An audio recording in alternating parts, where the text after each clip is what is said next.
Good evening, ladies and gentlemen. We are tonight's entertainment. For the next 30 minutes, you will travel back to a time when radio controlled the transmission, and the mind created all your fears. Welcome to Classic Dark Radio. In the event of any important news developments, the sponsor will interrupt this program.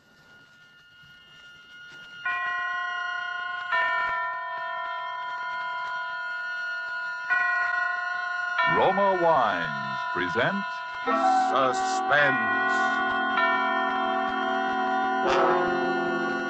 Roma Wines, made in California for enjoyment throughout the world. Salud. Your health, senor. Roma Wines toast the world. The wine for your table is Roma Wine, made in California for enjoyment throughout the world. The Roma Wine Company of Fresno, California, welcomes you again to this weekly half hour of Suspense. Tonight from Hollywood, Roma Wines bring you as stars two of the screen's most distinguished actors, Mr. Thomas Mitchell and Mr. Donald Crisp. They appear this evening in a play written for suspense by Robert Tallman, in which psychiatry is called upon to deal with a sick mind which has unknowingly been tempted thrice by murder. And so with the performance of Thomas Mitchell as the millionaire tycoon Edgar Lowndes and of Donald Crisp as the psychiatrist Dr. Aronson, we again hope to keep you in suspense.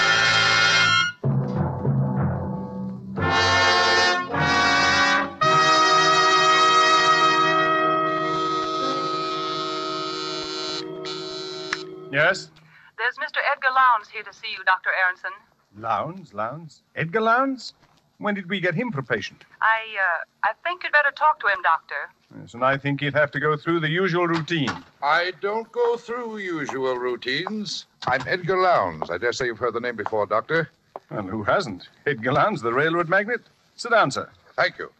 Well, I'm a man of a few words, Doctor. Frankly, I'm at my wit's end. Why, if my business associates had any idea I was consulting a psychoanalyst, I'd be laughed off the floor of the stock exchange. But we'll never mind that.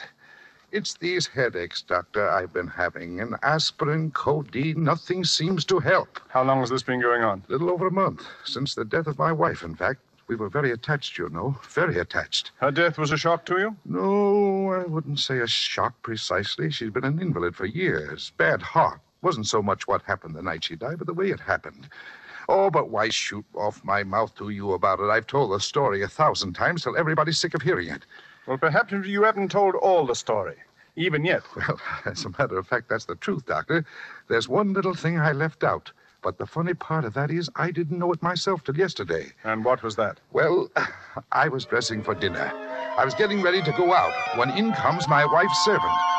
You know, her nurse. She's all aflutter about something. Mr. Lowndes, I hope you'll forgive me for bursting in like this, but Mrs. Lowndes... Yes, speak Well, up, she's darling. resting quite well, Mr. Lowndes, but she did have that little attack this afternoon, and I can't be here this evening. And what with the servants' night out being tonight, I thought... Yes, you thought I'd better stay with her, and I certainly will. Now you just go along about your business. I look after Mrs. Lowndes personally. Oh, I knew you'd see it that way. You're a good, considerate man, Mr. Lowndes. Edgar. Feeling a little rocky, darling? Well, old Edgar's not going to let you down, not even if it means losing that war contract. Oh. I'm going to sit right here with you, sweetheart, and Lowndes, Reed, and company can go hang. Oh, no, Edgar. There's no reason for you to stay, really. There isn't. Just the same, I'm going to stay right here with my little wife this evening. Really, Edgar, it's not necessary. If you'll just get the brown bottle out of the medicine chest, the digitalis, and leave it here by my bed with a glass of water. And leave you here alone in this big house feeling the way you do? Not much. Not for 100 war contracts. Now, Edgar, do as I say. Just leave the medicine here by my bed, and everything will be all right. Now, go on, darling, and do as I say. Please, it's the brown bottle. Now, Dr. Aronson, what would you have done under the circumstances? After all, I'd left her alone before and nothing had happened. And this dinner was important in a business way. That night was my big chance. Your big chance. Yes, I suppose it was. Well, to make a long story short, she died while I was out. Now, if only I'd stayed with her. That's what I kept telling myself. And people I told the story to kept telling me that I shouldn't reproach myself. After all, it could have happened to anyone. And then yesterday I was packing up her things, and I came across this bottle in the medicine cabinet. It was the digitalis. I'd left the wrong bottle by her bedside. That was what drove me nearly crazy, Doctor. Finding that bottle. It was bad enough leaving her alone, but making a blunder like that on the medicine, why, it made me feel almost like I'd murdered her. But as you say, it was your big chance. Huh? What do you mean? What are you trying to tell me? You mean you think I wanted to get rid of her? You say that, Mr. Lowndes. I didn't. But I see our time is up. I can't talk to you anymore today. Oh, but you've got to. You can't leave me up in the air like this. Why, you've practically accused me of wanting to murder my wife. Perhaps we'll understand your feelings towards your wife better, Mr. Lowndes, when we've discussed the others. What others? Hey, what are you trying to give me? Relief, Mr. Lowndes, for those headaches of yours.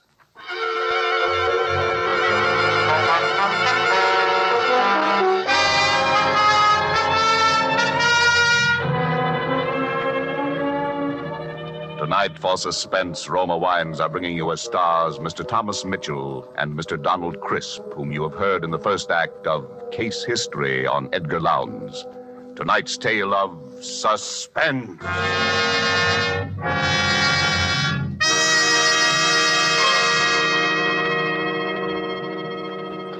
Far from the scene we've just left, far to the south, across the equator, is another scene I ask you to visit with me. It's just before the dinner hour on the beautiful roof terrace cafe of the Hotel Metropolitano of Guayaquil, Ecuador. We're finishing our appetizers, an excellent sherry, and lifting your glass, you remark to our host that you envy him such wine. He laughs. You're very kind, he says, but I'm afraid the compliment is misdirected. It is your own California you must praise for this splendid wine. And then he holds the bottle up, and looking at the label, you see Roma California Sherry. This could easily happen in many far countries where discerning tastes have found Roma wines a luxury, imported and treasured. For these are, in every sense, fine wines, excellent in flavor and character, from the rich vineyard country of California. Products of age-old skills in winemaking, aided by modern scientific quality controls and tests. And here in the United States, Roma wines cost astonishingly little, mere pennies a glassful, because here there is no import duty to pay, no overseas shipping costs. Such enjoyable flavor and quality, such low cost, such high wine value have won tremendous popularity for Roma wines. They are by far America's largest selling wines, enjoyed by millions with meals, when entertaining, anytime. To enjoy these delights yourself, ask for R-O-M-A, Roma wine, made in California for enjoyment throughout the world. And now it is with pleasure that we bring back to our sound stage Donald Crisp as Dr. Aronson and Thomas Mitchell in the title role of Case History on Edgar Lowndes. A tale well calculated to keep you in suspense.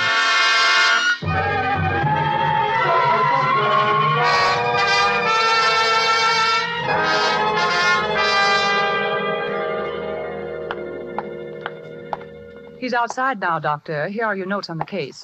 Oh, good. Just leave them here on the desk. And, oh, Miss Finchley. Yes, Doctor? From now on, when Mr. Lowndes is in the consultation room, I want you to keep an eye on my private office. Make sure that the recording equipment is in operation at all times. I want a record of every word he says in his own voice. Is this a criminal case, Dr. Aronson? I don't know yet. But hadn't you ought to... I'm sorry, Doctor. You can let him come now, if you will, Miss Finchley. Yes, Dr. Aronson. The doctor will see you now, Mr. Lowndes. Thank you. Well. Here I am again. Surprised to see me? How are the headaches, Mr. Lowndes? Well, sir, they evaporated just like that. I slept like a top. Don't know how you did it, but you've sold me on this psychiatry deal.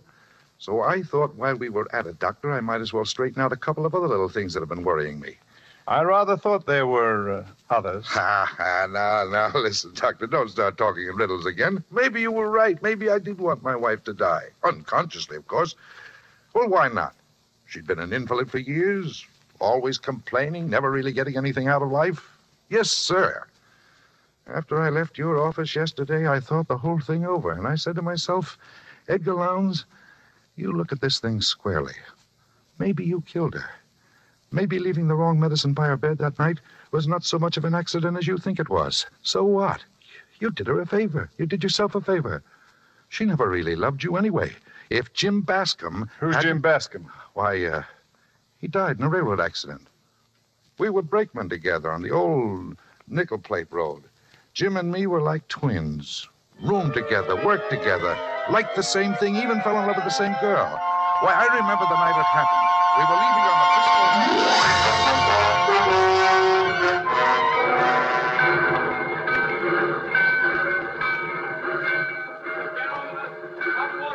Reckon we better climb on top, Ed. It's our signal. Hey, wait a minute, Jim.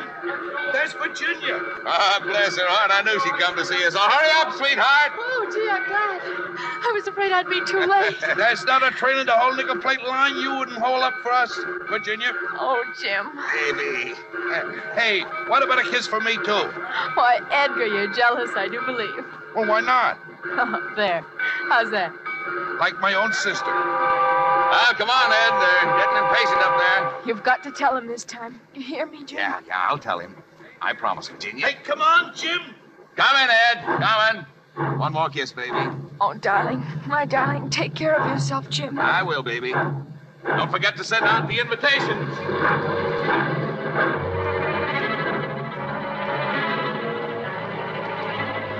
I knew when I saw him kiss her like that, it was all up for me with Virginia. Jim told me when we were crossing the divide. He and Virginia were going to be married the minute they got back to Milwaukee. We were carrying an extra heavy load that haul, and when we started down the pass... Ed, for the Lord's sake, watch me close. Don't turn your wheel till you see me turn mine. One jolt away, this train's rolling down the grade, and we'll all land in the ravine. Sure, Jim. Don't worry. I gotta be in good shape for that wedding, remember? Yeah, I remember.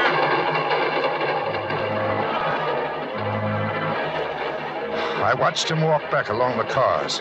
It was pretty dark, and I had a cinder in my eyes since we left Salida. I thought I saw him reach the brake wheel on the other car and signal to me. I grabbed the wheel in front of me and braked my car with all the strength of my body. Hey! For the Lord's sake, Ed! We rolled, free of the car behind. The coupling on Jim's car had broken. The light changed as we crossed the switch, and the runaway cars raced out at a dead-end spur.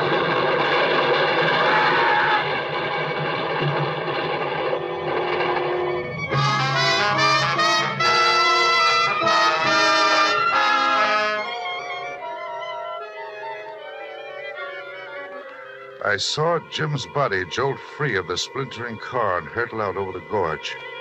Just then we plunged into a tunnel. I never found Jim's body.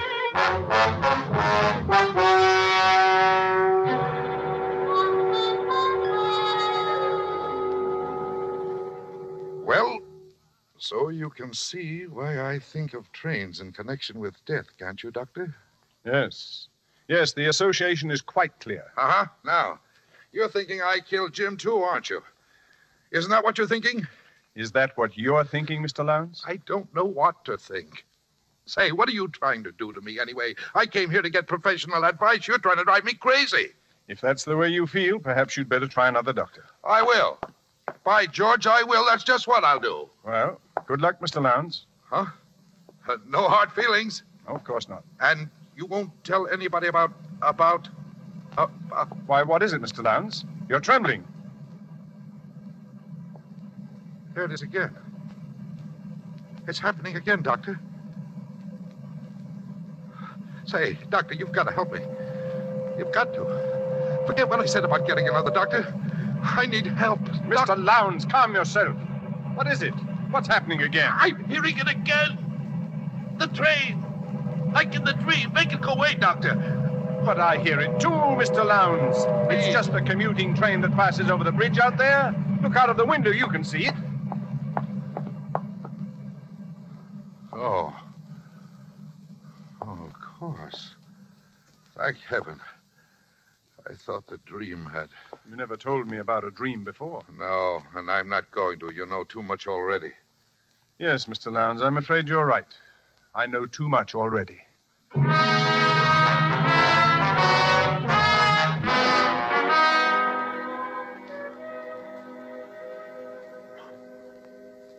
And I have kept a complete record of each interview with this patient by means of a recording machine concealed in my private office. There is no doubt that the patient has twice committed murder unconsciously, and on the day the patient stopped the analysis, he exhibited hysterical symptoms which were brought on by the sound of a railroad train. Yes, go on from there, Miss Finchley. A new paragraph. The train is a death symbol for this man and appears to be the subject of a recurrent dream.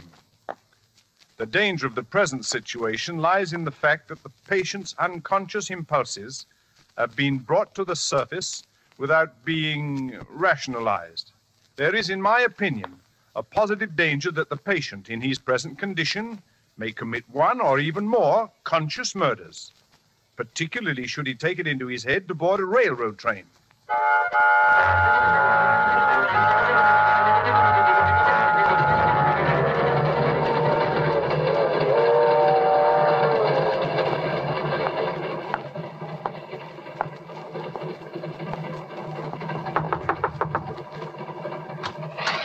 Yes, sir? Pardon me, but I noticed you were traveling alone, too, and I wondered if you'd like to join me in a little game of cards. Oh, well, that's a great idea. Come on in. Thank you. Railroads are my line. Edgar Lowndes. Not E.J. Lowndes. Uh-huh. Oh, well, this is in the nature of an honor, sir. You're something of a tycoon, Mr. Lowndes. Thanks. My name's Ellis. Neckwear is my line. Mr. Ellis, say, I could use a couple of neckties. Got any samples with you? Oh, sure thing, Mr. Lowndes. Right here in this case. There you are, sir. Take your pick. Compliments of the Swilligan Cravat Company. Now, this one strikes my fancy. Well, go ahead. Take it. See any others you like? Well, let me think. Oh, hey, there's another tray under there. Say, hey, look. What? Out the window there. You see it? I don't see anything. Hey, what are you doing? Come on. So his line was neckwear, was it?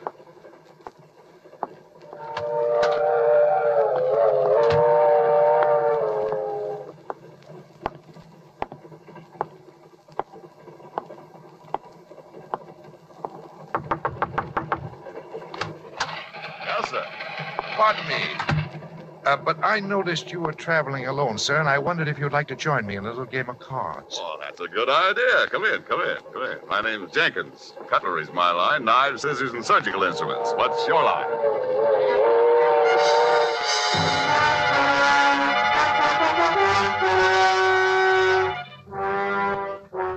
Police of 5 Midwestern states are on the lookout tonight for the homicidal maniac who stalked the corridors of the Lightning Express transcontinental luxury train, claiming the total of 3 victims murdered in cold blood.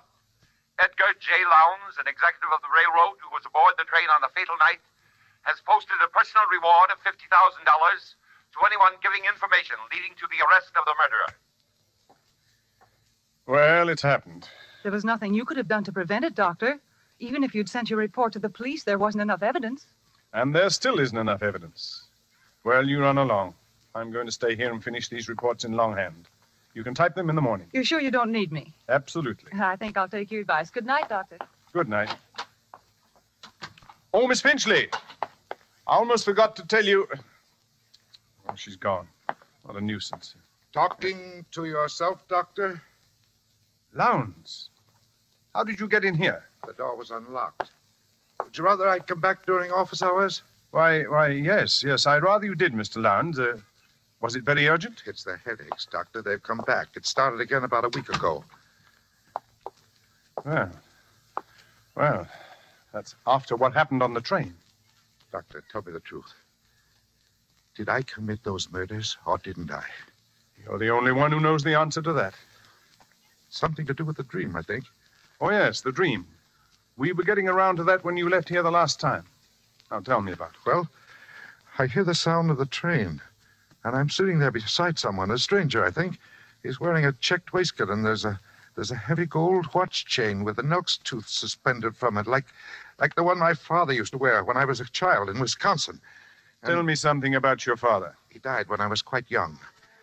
He'd been an invalid, Doctor, ever since I could remember. He used to sit in an armchair, in a wheelchair it was, really, in front of the parlor window. He looked out into the street hour after hour. Sometimes when I came running into the house, he'd put out his cane and trip me, and I hated him for that. At one time, Doctor, I think I was about 8 or 9 years old at the time. Edgar?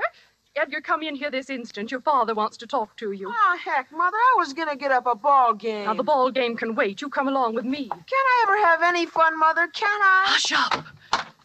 Here he is, Jonathan. Come closer, boy. Won't ever look at you. Yes, Father? Just as I thought. Grass stains all over the new suit I bought for you, huh? Where? There, and there, and there. I won't have him get the idea just because his father's an invalid. He can roll in the dirt like a gutter snipe and get away with it. Stop blubbering. Now go wash your face. I'm driving into town today. I want you to go along, run errands. The car my father drove was an all-electric, a battery job. His legs were completely paralyzed, and my mother had to practically lift him into it. But the car itself was entirely controlled by hand. Driving it gave him a sense of power he needed. I used to dread those trips into town with him, the horrible spectacle of Mother helping him in and out of the car while the neighbors stared, and then riding along with him alone, without anyone, nothing, to intervene for me. That was the worst.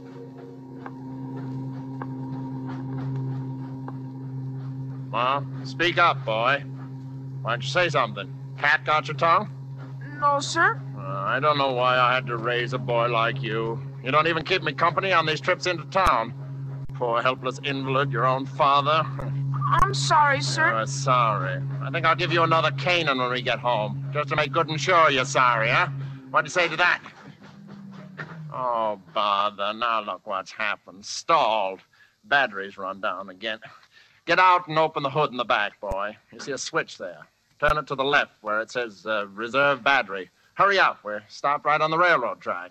Turn the switch to the left where it says reserve battery. Yes. Hurry up. There's a train be along here any minute. Oh, yes, Father. Don't just stand there looking stupid. Go and turn the switch, as I told you. What's the matter with you? Have you gone crazy? Don't you hear the train coming, Edgar? Edgar, you want your father to be killed? I can't get out of here by myself, Edgar. Now, please do as I say. No, the train can kill you for all I care. I'm going back home. Son, don't you understand what you're doing? You're murdering your own father. Now, this is murder. Murder, I tell you, murder. Murder.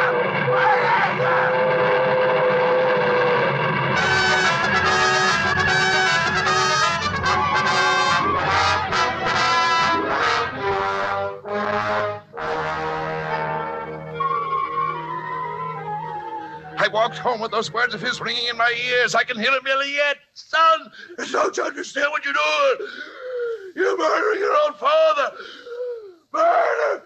It's murder, I tell you! It's murder! Murder! But I never felt a qualm. Those words were like sweet music to me, Doctor. Well, that's the end of the story. But it's only the beginning. When I walked into this office for the first time, I was a man suffering from headaches, seemingly brought on by grief over the death of a loved one.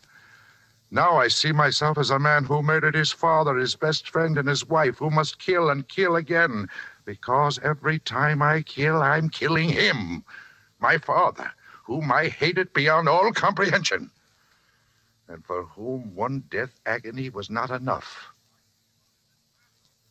Now that you know all about these things, my dear doctor, I'm afraid that you'll have to be the next on my list. Put that gun away, Edgar. You don't really want to kill me. I'd be a fool if I didn't. Well, the headaches will come back, Edgar. There'll be no one here to cure them. They won't come back. You showed me what caused them, didn't you, Doctor? You'll have worse things than headaches. You'll begin to hear things. You'll have delusions. You'll think you can hear a train passing outside at this very moment, don't you? But if you look out of the window, you'll see there's no train there at all. You won't trick me into turning my back. Come out from behind that desk. Keep your hands up high. That's it. Now then. What was that? Don't you understand what you're doing? Where's that voice coming from? You're murdering your own father. There it is again. It's murder, I tell you. Murder! Stop it. Murder! Stop it. Murder! Stop it. I hear no voice. Stop it. Murder! I can't can't stand it. I'll kill myself. Then give me the gun, Edgar. Please, Doctor, make it stop. Take it away. Only here. Make it stop. That's enough, Miss Finchley. Shut it off. Are you all right, Dr. Aronson? Yes, thank you. You almost had me thinking I was hearing voices. Well, I did hear voices, and that's why I came back. And I remembered about you wanting Mr. Lowndes' interviews recorded, so I went in the other room and started the machine. When he became violent, I played back the last part of the record, thinking it might divert his attention. Good girl. We've got all the evidence we need now to put Mr. Lowndes where he can't do any more harm. You may have evidence, but you haven't got me, and you won't get me alive. Dr. Aronson, the window! Stop him! Sorry, Doctor. I can't wait. I've got to catch a train. Hey, Jim! Wait for me!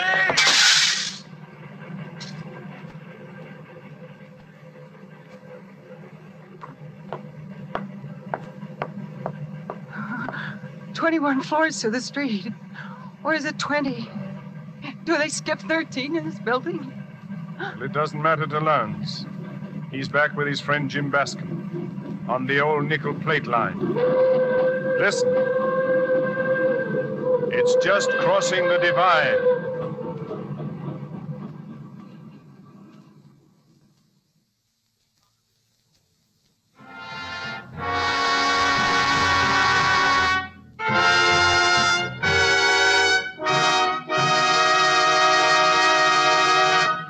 And so closes Case History on Edgar Lowndes, starring Thomas Mitchell and Donald Crisp.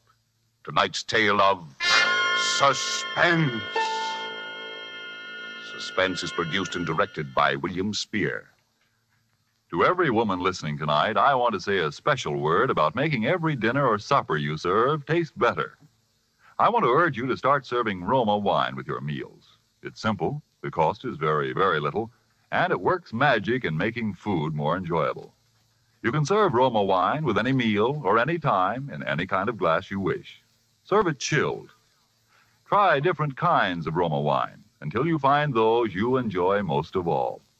Try hearty red Roma California Burgundy or the delicately delicious Roma California Sauterne. The cost is mere pennies a glassful, but you'll find even a pickup supper tastes like a banquet. Get Roma wines today, and if your dealer is temporarily out of them, please try again soon. Just ask for R-O-M-A, Roma Wines, America's largest selling wines, made in California for enjoyment throughout the world. This is Donald Crisp. I'm sure I speak for both Mr. Mitchell and myself in saying how much we've enjoyed appearing this evening as the guests of Suspense, which I'm sure must be one of your favorite programs, as it is one of ours. Next week's stars of Suspense will be Geraldine Fitzgerald and Richard Wolfe, who appear in one of the most extraordinary stories by that most extraordinary writer, James Thurber. Thomas Mitchell will next be seen in the 20th Century Fox production of Wilson. Donald Crisp will be seen in the coming Metro-Goldwyn-Mayer production, National Velvet. Next Monday, same time, you will hear Geraldine Fitzgerald and Richard Wolfe in Suspense. Presented by Roma Wines, R-O-M-A, made in California for enjoyment throughout the world. The following message from our United States Treasury is brought to you by Roma Wines. The invasion is on, the biggest in history, and it needs backing that is equally big. So back the attack. Buy war bonds. Buy more than before.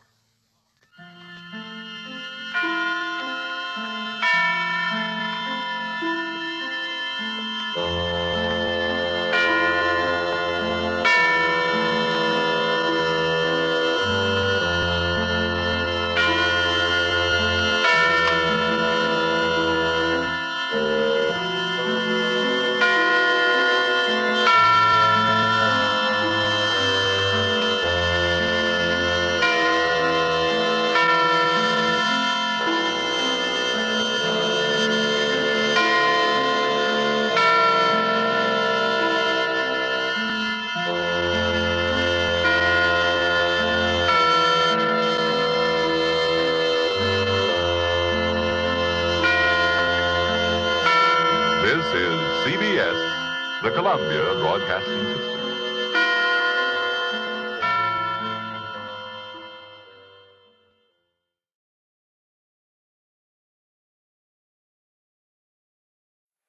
thank you for joining us. I hope you enjoyed tonight's entertainment. Now, I caution you to subscribe before it's too late, before this broadcast ends, before we